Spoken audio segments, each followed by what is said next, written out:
Сәлем достар, сіздермен бірге Кинобар арнасы. Біз бүгін ядролық сынақтың салдарынан ауру болған адамдар туралы киношолу жасаймыз. Мексика даласы.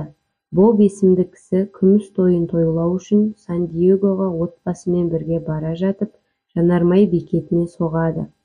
Сол жанармайда жұмыс жасайтын кісі өтірік алдап, солға қарай бұрылсаңдар 2 сағат ерте барасыздар деп, ауру адамдар мекендейтін жаққа қарай бұрып жібереді. Олар жолда ән айтып келе жатқанда, ауру адамдар құрған тұзаққа дөңгелектерін жарып алады. Солай бір тасқа барып соғылады.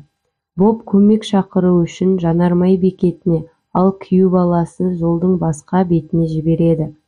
Бобби есімді ұлы шығып кеткен итінің соңынан қуып барса, оның итін біреу өлтіріп кеткен екен.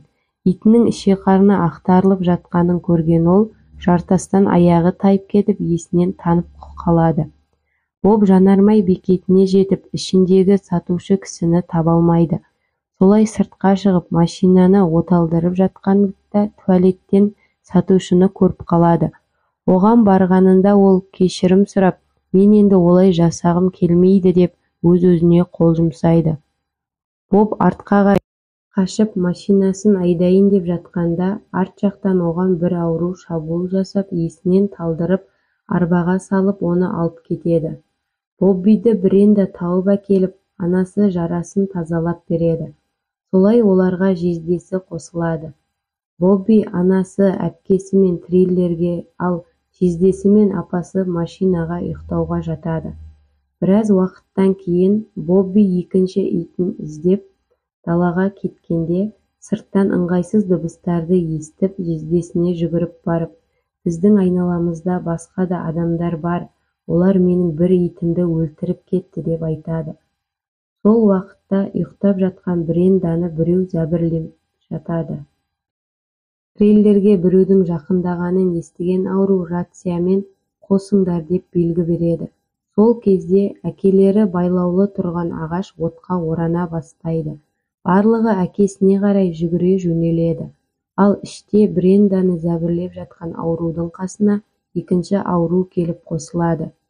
Әпкесі сіңілісінің дауысын естіп, триллерге жүгіріп барса, екінші ауру оның қызын қолына алып алған екен. Қызына қаруды тақап, әйелді пайдаланбақ болады. Сол кезде анасы келіп, кирпішпен ұрмақшы болғанда, анасының ішінен мылтықпен атып түсіреді.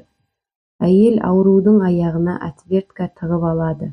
Ашуланған ол әйелдің басынан бір атып, кішкентай қызды алып, екі ауру сыртқа қашып кетеді.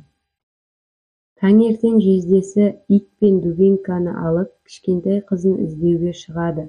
Сол кезде ол шахтаның ішінен өтіп, бір ауылды кездестіреді. Мына жақта Бобби мен Бренда ауру адамдарға тұзақ құрып жатады. Жездесі ауылды аралап жүріп, терезеден қызын көріп қалады. Ол ішке кіріп қызын алып келе жатқан кезде оны тақырбас әйел талдырып морозильникке салып тастайды.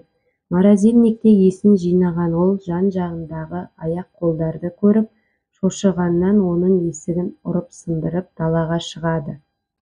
Сыртқа шығып бөлмелерді аралап келе жатып, арбада отырған ауруға жолығады.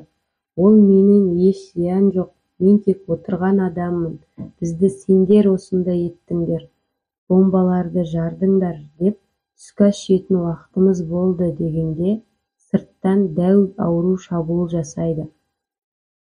Дәуге иті келіп секіргенді пайдаланған ол басқа бөлмеге тығылып үлгереді. Бірақ оны дәу тауып алып, екеуі қайта қырылады. Соңында оның тамағына ту тығып, басын балтамен жарады. Келесі аурудың аяғынан ұрып, оның да басын жарады. Ол солай кетіп бара жатқанда, барлығына бұйрық беріп отырған арбадағы ауру екенін білеміз. Оны иті талап өлтіреді. Руби есімді қыз бала орнына шошқа тастап, ауруды алдап соғады. Ал мына жақта Бобби мен Бренданың шешелерін біреу сүйреп алып кетеді. Бобби анасын іздеп келе жатқанда, анасын жеп отырған тағы бір ауруды көреді. Ол одан қашып келе жатқанда, Бренда іштен трейлердің ішіне газды толтырады. Бобби ішке жүгіріп кіріп, енді терезеден қашқалы жатқанда, қызға ауру шабуыл жасап, оның шашына тап береді. Оның қолын байлап, терезеден қашып үлгереді. Ал ауру қолын босатып, есіктен кіргелі жатқанда, трейлер атылады. Жездесі Роббидің қолынан қызын алайын деп жатқанда, оған ауру шабуылдайды. Екеуі қырылып жатып, қыз қашып кетеді. Жездесі есін жинап, ауруды қайтадан 2 рет атып, ол өледі деп, мылтығын тастап, қызын алып кетіп баратады. Сол кезде ауру есін жинап, атайын деп жатқанда, Робби оны көріп қалып, екеуі бірге жартастан секіреді. Солай ол аман қалып, Бобби мен Брендаға келіп, олармен қауышады.